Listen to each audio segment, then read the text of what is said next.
Welcome to another episode of The Key Lies Within. Yay!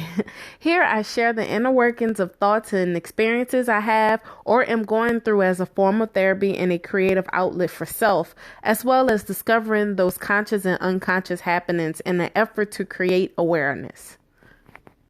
Are you ready? Are you ready? Okay. What I learned about myself from taking a conflict resolution course. So in this season, I am challenging myself to protect my peace. And I'm learning that being peaceful or protecting my peace doesn't mean that I have to be quiet or non reactionary.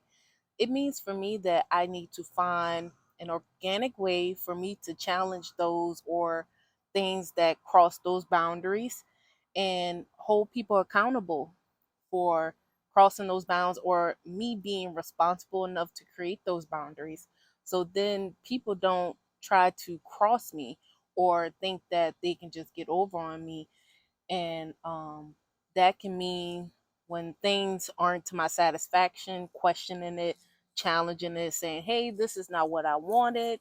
I'm paying for this, or this is my time. This is not what I signed up for, or even in conversation saying, hey, hey, this is what I'm trying to communicate, or this is how I'm feeling, finding peace in those moments by protecting my peace in a way that's organic for me, because I'm not like a person that is like a, you know, how do I say it? I'm not a person that is in your face or confrontational. And sometimes I feel like people take my weakness, my my meekness, and me being more reserved for weakness. And you know, in this season, I am challenging myself to protect my peace, protect the things that bring me joy, protect my peace of mind, be it in my home, at work, at the grocery store, at a food place. If my order is wrong, saying, hey, this is not what I paid for, someone has to correct it or get my money back. With my time, saying, hey, this is a waste of time. And even with people, just spewing hateful energy to me, even though they may not be spewing it intentionally or not, it's still my duty. If it makes me feel a certain type of way, it's my duty to say something. I've for so long just, saying, I've so long, allowed the ideal of I can't change people or people are who they are. I've allowed that kind of mentality to rule how I interact or how I challenge people. But it don't matter how that, if that is how you are, I could be the person that make you change from them ways and make you more conscious of how you're interacting and what kind of energy you're bringing to people. So in this season, I am protecting all of my peace, and that's just how it's going to be.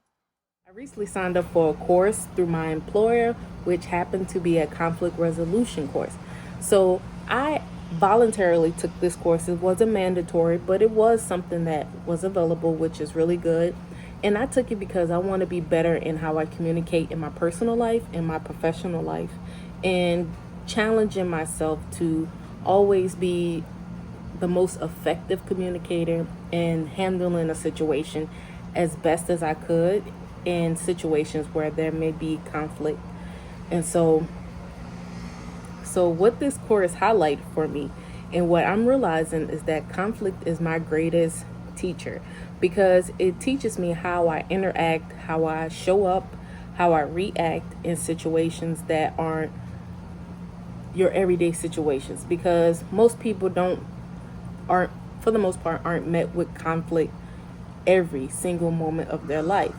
For the most part, you know, you have conflict arise, kind of not occasional, but it's not something that's going to always be present, or it's not always something that you can really effectively hone your skills in and really practice on unless you are in a real life conflict. So, this course uh, highlighted some things about me, and through taking this course, I realized how important it is to have to be a strong communicator, and to know how to approach people, how to approach different people, and how somebody may not receive the message the same way that you related to this person. And even being able to express myself in a way that I don't have to be confrontational in, or be agitated, or be aggressive in, and take offense to. Because, a lot of times with energy, you perceive things that may not actually be happening. And a lot of times, I do react off emotion, or what I think I'm feeling, what I think I'm perceiving, and sometimes I am dead wrong. And so, in an effort to continue bettering myself, to grow as a person, and to grow professionally, I chose to take this conflict resolution course, which highlighted some things in me. So, it really showed me how I either fold or I rise to the occasion when there's conflict. What I do in situations where I am at a, not for lack of better words, like a disadvantage, as far as me being the person that, me not challenging people when, either they waste my time, they get things like an order wrong, or something I'm spending my money on. They're not effective with communicating things to me and expecting me to be present and doing my part, but they're, kind of giving me half-ass information.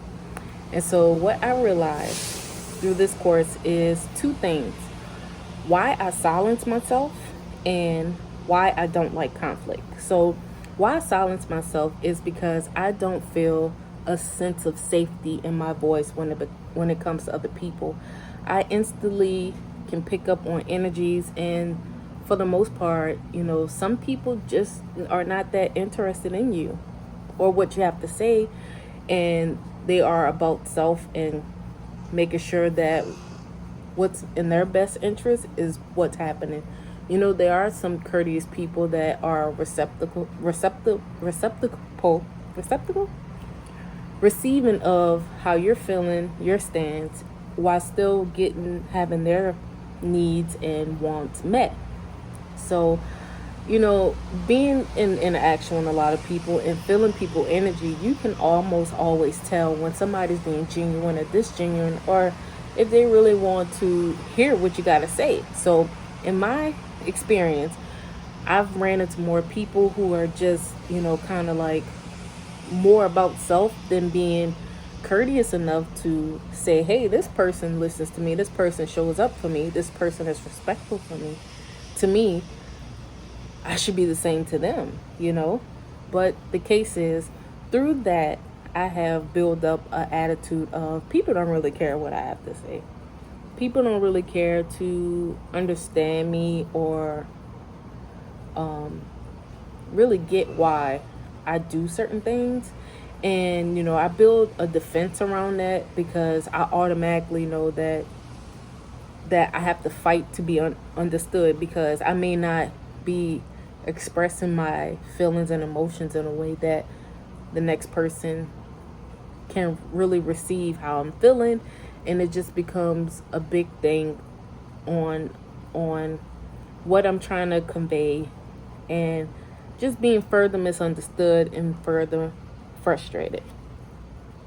And so, for all of my life, I've always felt like an outcast, but a blend-in outcast. Like, I may not be expressive or have the type of expressive style that the majority around me, or the reaction or the personality that majority of the people have around me.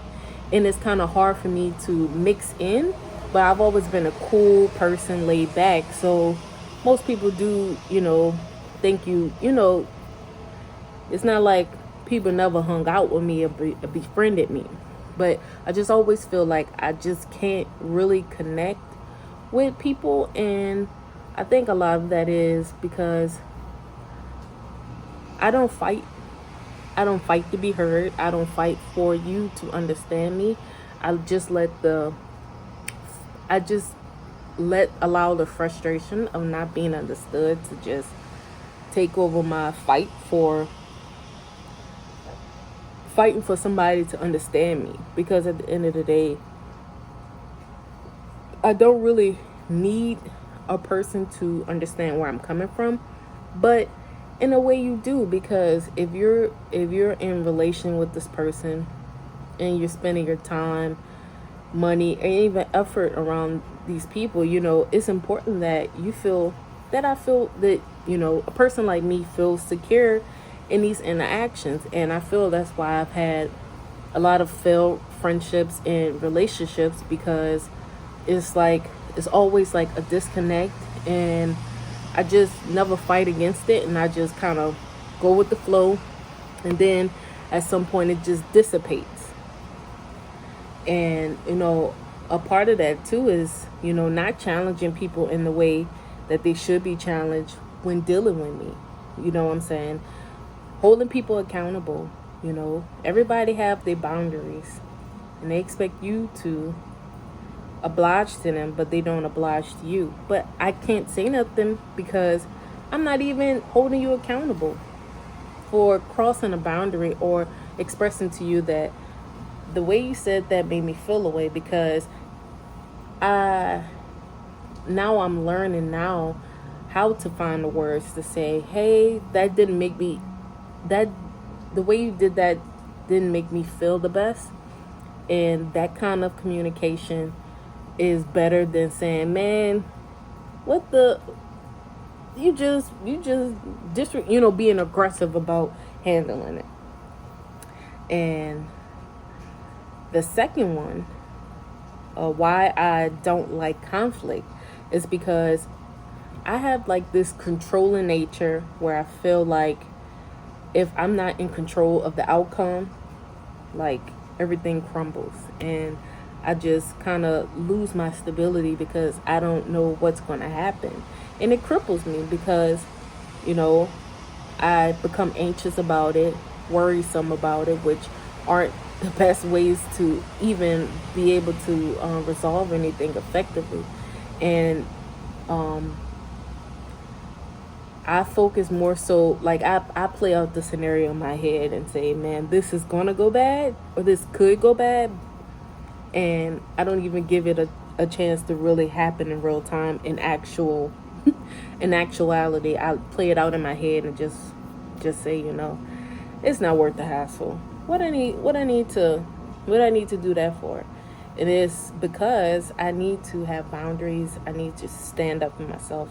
I need to show up for myself, because who's gonna do it? Who's gonna do it for me? Who's gonna know when I'm offended, or when I need to express something if I never say anything, or if something is crossing a boundary for me if I never say it? So through this class, there was parts where you can interact, and the moderator would ask you questions.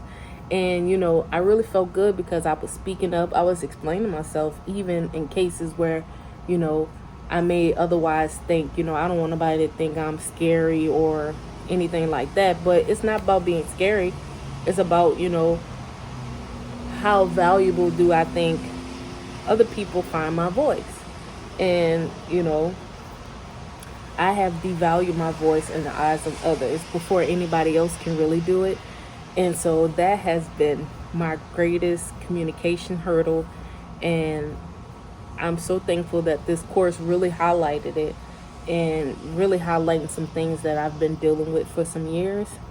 And it was pretty cool. And, I was thankful that I was able to take that class and really realize how conflict really helps me, because conflict is always deemed kind of like a negative thing, and I'm trying to take negative, positive energies from things and just say, this is what it is, this is what it is.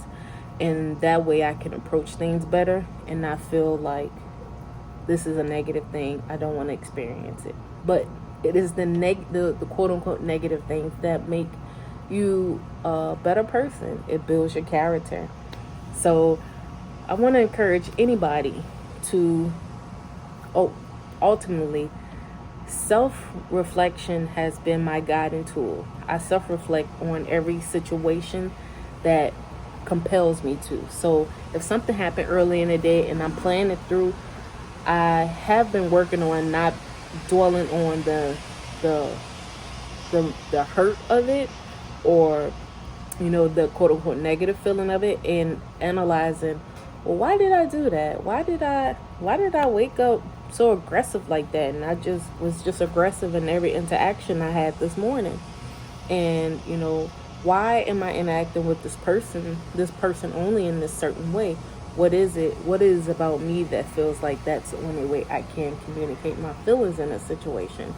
And so self-reflection has really opened up a big door for me. And conflict, realizing that conflict isn't negative, and that it's important to learn how you exist in the world, because you always want to get better and you want to self-improve and always be giving yourself tools to be a better person. And so, conflict has especially taught me that there is a lesson in every experience, be it good or bad, and that you have to look at how you perceive negative and positive, and put some better perspectives about the two, because you don't want to be in situations where you never learn from things you quote unquote perceive as negative, and you never learn from things you perceive as positive, because there's lessons in both of it. Because even though you had a positive experience, doesn't mean that there's not room to grow in positivity. And just like it's not just like not thinking that it's not room to grow in negative situations. And so I am also realizing that I am such a loner, or I have like such a loner mentality. I kind of brush things to the side too, and just like I don't care, it's fine if I don't have a friend or things like that. I just dismiss it, because I'm like, I'm cool, I can roll by myself, that's perfectly fine. And it's not cool to not address how you're feeling, how to be proactively making change in how I communicate, or how I approach things, or how I interact with people, or not interact with people.